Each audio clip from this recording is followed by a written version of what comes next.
Hello RCB fans, హ్యాపీయా? నిన్న KKR versus RCB match చూసిన తర్వాత ప్రతి ఒక్క ఆర్సీబీ అభిమాని ఫీలింగ్ ఒకటే, ఈసారి మా టీం ఖచ్చితంగా ప్లే ఆఫ్స్కి చేరుతుంది అని చెప్పి ప్రతి ఒక్క ఆర్సీబీ ఫ్యాన్ అయితే ఒక నమ్మకం పెట్టేసుకున్నారు. నీ గతంలో ఆర్సీబీ ఫ్రాంచైజ్ పైన, ఆర్సీబీ టీం పైన ఒక క్రిటిసిజం ఉండేది, తెలుసా నీకు? ఎస్ ఎందుకంటే ఆర్సీబీ ఎప్పుడు బౌలింగ్ బాగా చేస్తే బ్యాటింగ్లో ఫెయిల్ అవుతుంది అని, అలాగే బ్యాటింగ్ బాగా చేస్తే బౌలింగ్ ఫెయిల్ అవుతుందని, రెండు బాగా చేస్తే లక్ ఫేవర్ చేయదు అని. ఎగ్జాక్ట్లీ. సో నిన్న మ్యాచ్ చూసిన తర్వాత ఈ సీజన్లో ఆర్సీబీకి ఆ సినారియో ఎదురు కాకపోవచ్చని అనిపిస్తుంది. ఎస్, నాకు కూడా అలాగే అనిపించింది. సరే, మరి నిన్నటి మ్యాచ్లో అసలు కేకేఆర్ ఎవరి వల్ల ఓడిపోయిందంట? కట్టప్ ఆఫ్ కేకేఆర్. కేకేఆర్ విన్నింగ్ ఛాన్సెస్ని చాలా వరకు తగ్గించింది ఎవరయ్యా అంటే, మనం ఒక్కళ్ళ మీద ఆ నెపాన్ని మోపలేం. కానీ చాలా ఎక్స్పెక్టేషన్స్తో వచ్చి అసలు ఏమీ ప్రూవ్ చేసుకోలేని ప్లేయర్ ఒకరు ఉన్నారు. బికాస్ ఛాంపియన్స్ ట్రోఫీలో తన అసాధారణ ప్రదర్శనతో ఆకట్టుకున్న ప్లేయర్ వరుణ్ చక్రవర్తి. కానీ నిన్నటి కేకేఆర్ వర్సెస్ ఆర్సీబీ మ్యాచ్లో తన బౌలింగ్తో పూర్తిగా నిరాశపరిచిన ప్లేయర్ వరుణ్ చక్రవర్తి. సో ఆబ్వియస్లీ వరుణ్ చక్రవర్తికి మనం కట్టప్ ఆఫ్ కేకేఆర్, కట్టప్ ఆఫ్ ద మ్యాచ్గా మనం అవార్డు ఇవ్వచ్చు. ఓకే, మరి బాహుబలి ఎవరు నిన్నటి మ్యాచ్లో?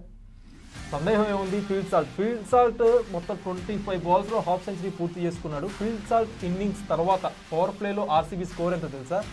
80 రన్స్. కేకేఆర్ కంటే 20 రన్స్ అదనంగా చేసింది RCB. Because of Phil Salt innings only power ప్లేలోనే ఆర్సీబీ యొక్క గెలుపు ఖరారైపోయింది. సో ఆబ్వియస్లీ ఫీల్డ్ సాల్ట్కి Baahubali of the match award ఇవ్వాల్సిందే. But darling of the match అయితే నాకైతే పర్సనల్గా కోహ్లీ అనిపించింది. నీకేమనిపించింది? ఒప్పుకోవాల్సిందే, ఎందుకంటే నేను ఒక ఫ్యాన్ మూమెంట్ చూసాం. ఒక ఫ్యాన్ విరాట్ కోహ్లీ దగ్గరికి వచ్చి తన కాళ్ళ మీద పడిపోయి బ్లెస్సింగ్స్ అది తీసుకొని, నిజంగా చాలా హార్ట్ ఫెల్ట్ మూమెంట్ అది.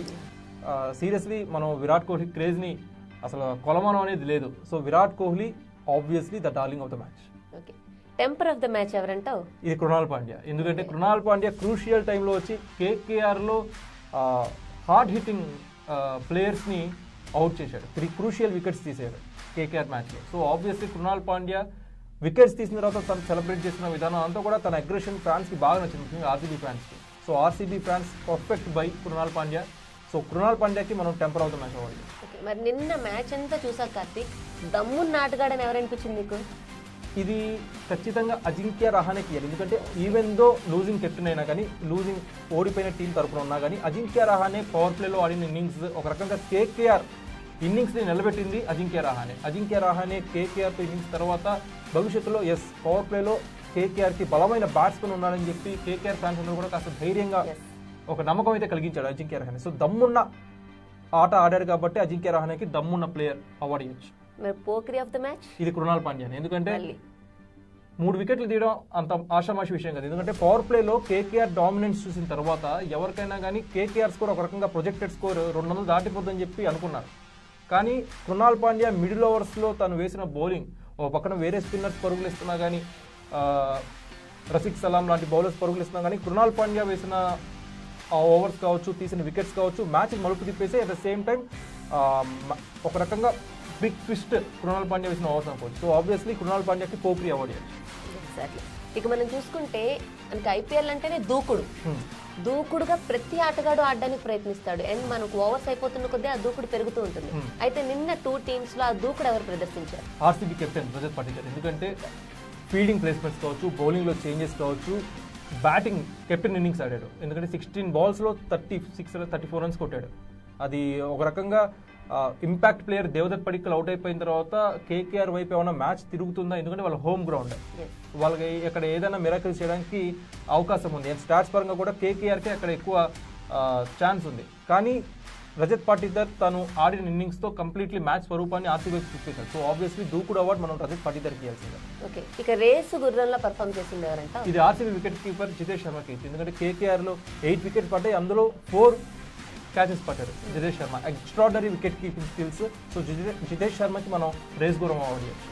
రేసు గుర్రంతో పాటు పరుగు కూడా చాలా ఇంపార్టెంట్ కదా, మరి పరుగులు పెట్టింది ఎవరు? విరాట్ కోహ్లీ. ఎందుకంటే వికెట్స్ మధ్య 2 రన్స్ తీయడం అంటే అంత ఆషామాషి కాదు. కొంతమంది ప్లేయర్స్ ఉంటారు వికెట్స్ మధ్య కొన్నిసార్లు ఒక పరుగే చేస్తారు, అక్కడ 2 పరుగులు వస్తాయి. కానీ విరాట్ కోహ్లీ అవతల నాన్ స్ట్రైకర్ వైపు ఉన్నప్పుడు ఖచ్చితంగా 2 పరుగులు వస్తాయి. తన స్ట్రైకర్ నాన్ స్ట్రైకర్ని విరాట్ కోహ్లీ ఆ రకంగా సపోర్ట్ చేస్తాడు.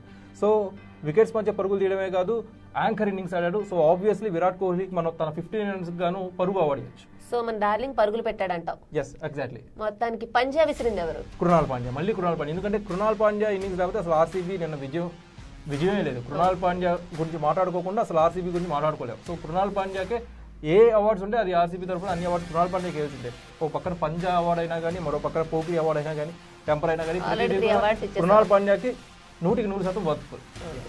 సో ప్రతి మ్యాచ్ కార్తిక్ మనం చూసుకుంటే ఎవరో ఒకరు నిల్చుంటారు, నిల్చొనిపోతే ఆ మ్యాచ్ విన్ అవ్వదు. సో మరి నేనున్నాను అని ఎవరన్నారు ఈ మ్యాచెస్ లో? జోష్ హజల్వుడ్. ఎందుకంటే జోష్ హజల్వుడ్ లాస్ట్ ఓవర్ నువ్వు చూసినట్టయితే డెత్ ఓవర్స్లో బౌలింగ్ వేయడం అంత ఈజీ ఆషామాషి విషయం కాదు. సో జోష్ హజల్వుడ్ లాస్ట్ ఓవర్లో 20th ఓవర్లో తను ఇచ్చిన ఒకే ఒక్క పరుగు. ఆ ఓవర్ కనుక జోష్ హజల్వుడ్ అలా అయిపోతే కేకేఆర్ ఇంకా అదనంగా ఒక 20 పరుగులు ఎక్కువ చేసేదేమో. అండ్ వేరే బౌలర్స్ అందరూ కూడా 10, 8, 9 అలా ఇస్తే ఎకానమీ, జోష్ హజల్వుడ్ ఇచ్చింది కేవలం 5.6. సో ఒక రకంగా జోష్ హజల్వుడ్ బౌలింగ్ డిస్ప్లేతో ఫ్యాన్స్ అందరినీ కూడా ఆకట్టుకున్నారు. కానీ అంత సెలబ్రేట్ చేసుకోవట్లేదు ఫ్యాన్స్ జోష్ హజల్వుడ్ యొక్క బౌలింగ్ స్పెల్ పై. సో జోష్ హజల్వుడ్ అండర్ రేటెడ్ ప్లేయర్ అనుకోవచ్చు. సో నేనున్నాను అని చెప్పి ఆర్సీబీని క్రూషియల్ టైంలో ఆదుకున్నాడు కాబట్టి జోష్ హజల్వుడ్కి నేనున్నాను అవార్డు ఇవ్వచ్చు. జోష్ హజల్వుడ్డే కాదు, మనం చూసుకుంటే నిన్న ఆర్సీబీ ఎంటైర్ బౌలింగ్ చూసుకుంటే చాలా ఇంప్రూవ్ అయినట్టు నాకు అనిపించింది. అంటే గతంలో వీళ్ళు సిరాజ్ పై డిపెండ్ అయినట్టు అనిపించింది, కానీ ఇప్పుడైతే బౌలింగ్ స్కిల్స్ బాగా పెరిగాయని అనిపించింది. Even RCB ex boss Vijay Mallya కూడా అదే ట్వీట్ చేశాడు. Commentators first time RCB bowling డిస్ప్లేని మెచ్చుకోవడం చూస్తున్నానని చెప్పి విజయ్ మాల్యా ట్వీట్ చేశారు. సో ఓవరాల్ గా ఆర్సీబీ ఐపీఎల్ 2025ని ఒక పాజిటివ్ వైబ్ తో అయితే స్టార్ట్ చేసింది. అండ్ ప్లే ఆఫ్స్ కి ఖచ్చితంగా ఆర్సీబీ వెళ్తుంది అనడానికి నేను మ్యాచ్ ఒక పర్ఫెక్ట్ సినానిమ్ గా మనం చెప్పుకోవచ్చు. సో ఆర్సీబీ ఫ్యాన్స్ మీకు ఎలా అనిపించింది ఆర్సీబీ వర్సెస్ కేకేఆర్ మ్యాచ్? మీరు ఏ ప్లేయర్ ఆట పట్ల ఎక్కువగా సాటిస్ఫై అయ్యారో కామెంట్ సెక్షన్లో పంచుకోండి. Thank you.